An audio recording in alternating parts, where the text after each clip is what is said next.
재개발 물건 나올 때 이 계산을 한번 해보세요. 그래서 조사할 때 뭐뭐를 알아야 되는지 아시겠죠?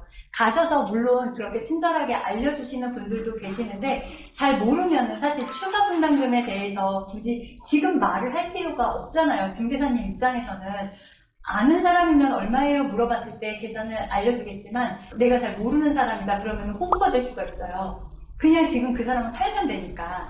그렇기 때문에 예상 감정가도 확인을 해봐야 되고요. 그리고 예상 분양가, 조합원 분양가도 확인을 해가지고 추가 분담금까지 해가지고 그럼 결국에는 내가 얼마가 들어가는지 나의 부담은 얼마가 되는지에 대해서 확인을 반드시 하셔야 돼요.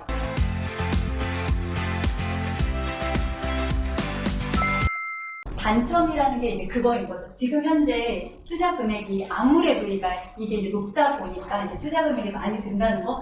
가장 중요한 게 간평 얼마 받을지 이거예요. 그래야 간평을 받을 때, 그러면 간평이 왜 중요하냐? 나중에 조합원 분양가하고 비교를 해야 돼요. 조합원 분양 가격하고 내가 산 가격하고 비교하면 너무 좋지만 그거는 아니에요. 나는 프리미엄을 주고 산 거기 때문에 프리미엄은 그 조합하고 사무실하고는 아무 상관이 없는 거예요. 다르죠? 더 줄어들었어요. 평수가 늘어났는데. 얘는 여기 이걸 참고를 해주셔야 되는데 감정평가할 때 아래 아까 봤던 빌라 같은 경우에는 거래사례 비교법이라고 해가지고서 실거래가 기준으로 하게 돼요. 한남 2구역 같은 경우에 평당 1억 정도 생각을 해야 된다고 하더라고요. 그래서 잠깐 우리 경매 사건 넘어가 볼게요. 경매 사건 다가구죠. 다세대죠. 걔가 몇 평인지 혹시 아세요? 6점. 네, 6평이에요. 그러면은 이 비교대로 한다면 걔 얼마여야 돼요? 6억. 6억이죠. 지금 가격이 너무 높게 잡혀 있어요. 자, 그럼 다시 여기로 와가지고요.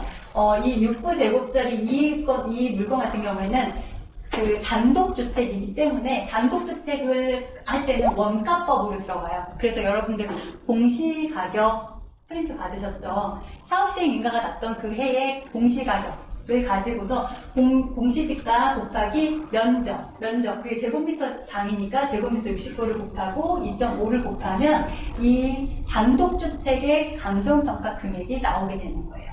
지금 여기는 사실 가격이 너무 세다 보니까 지금 로또도 안 되셨고 오자마자 맞춰보셨는데 마지막에 제가 있습니다. 그래서 우리가 접근을 하기가 조금은 그래요. 우리 지금 갖고 있는 돈으로 다 팔고서 하면 되잖아요. 그런데 아직은 안 팔리니까 이거랑 비슷한 게 또 나온다. 그러면은 얘가 재개발이 가능해요. 그거는 현명정산도 아니다. 그러면은 적극적으로 이렇게 조사를 해보시고 물건하고 비교를 해서 대략적인 시세 확인하시면 되고 이 매매 가격 안에는 정말 집에 대한 가격하고 거기다가 플러스로 이 주인이 받고 싶은 프리미엄이 이제 포함이 되어 있는 거예요. 그 프리미엄이 뭐 10억이라고 얘기를 하셨다는데 제가 보기엔 10억은 아니에요.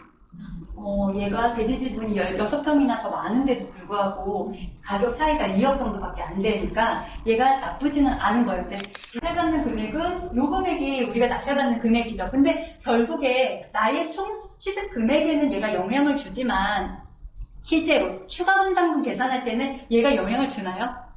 전혀 안 줘요. 추가 분담금을 계산을 할 때에는 감정평가 금액하고 조합원 분양가가 중요한 거예요. 그래서 이 조합원 분양가가 너무 높을 경우에는 내 물건의 가치도 높아야지 좋은데 그게 낮을 경우에 내가 내 주머니에서 추가로 돈을 더 내야 되는 상황이 되는 거죠. 요거 이제 계산하는 거 가능하시겠죠? 요거는 하나 제가 사진 찍으면 찌그러지잖아요. 그냥 이미지 보내드릴게요.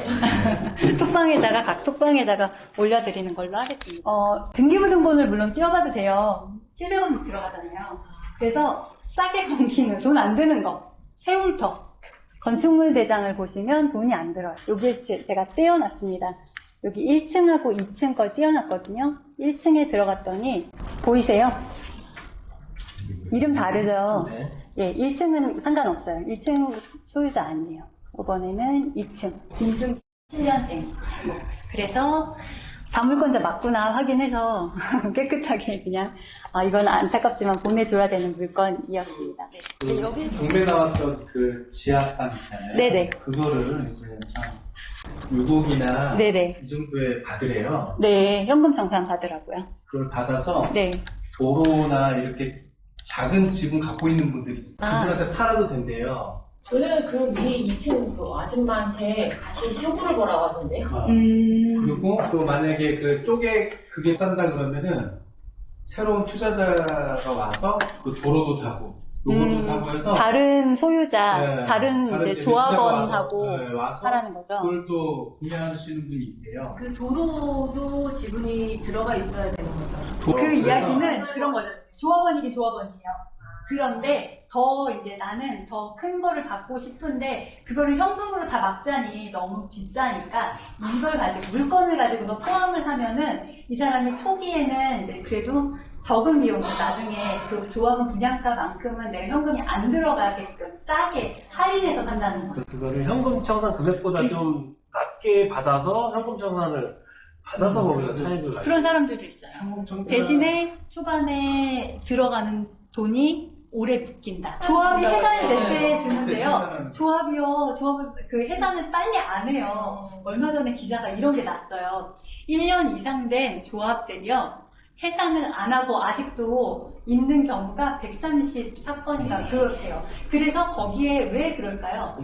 왜 월급 나오니까. 이렇게 좋은 직장이 어딨어요. 그래서 빨리 처리하는 일들도 조금 느리게 하는 경향이 없지 않아 있어요. 근데 옛날에 되게 다음 유찰 대회는 6억 얼마죠? 64%니까요. 이거 좀 그러네요.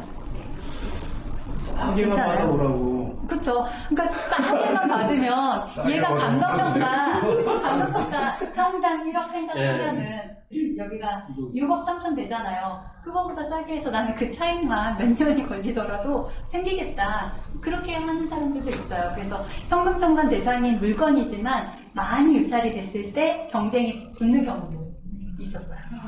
좋은데 잘 다녀오셨고 이제 아까 말씀드린 것처럼 재개발 물건 나올 때 이 계산을 한번 해보세요. 그래서 조사할 때 뭐뭘 알아야 되는지 아시겠죠?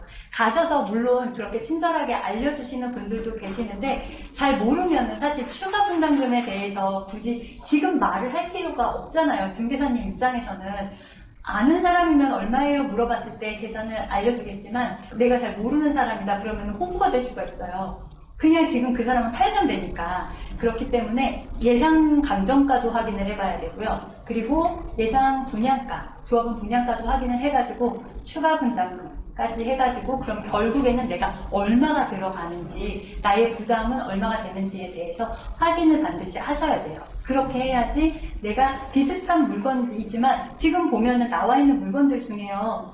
거래되는 금액은 부담되는 가격이 있기 때문에 방금 이 두 가지를 봤을 때 그렇잖아요. 단독 받는 거하고 다세대를 받는 거하고 차라리 다세대가 지금 매매 가격 자체는 높더라도 나중에 들어갈 돈이 없으니까 훨씬 더 유리하게 되는 거예요. 이런 거를 설명을 들었을 때 이해는 되지만 문 밖으로 나오면은 무슨 말인지 기억을 잘 못한단 말이에요. 이거를 그 안에서 내가 정확하게 이해를 할 수 있어야 되고, 아까 이제 제가 보내드리겠다고 했던 거 안에서 금액 계산이 이 정도로 가능할 수 있게끔 그렇게 연습을 계속 해보시면은 향후에 나올 때, 이제 좋은 기회 나올 때 잘 판단해가지고 고르실 수가 있을 거예요.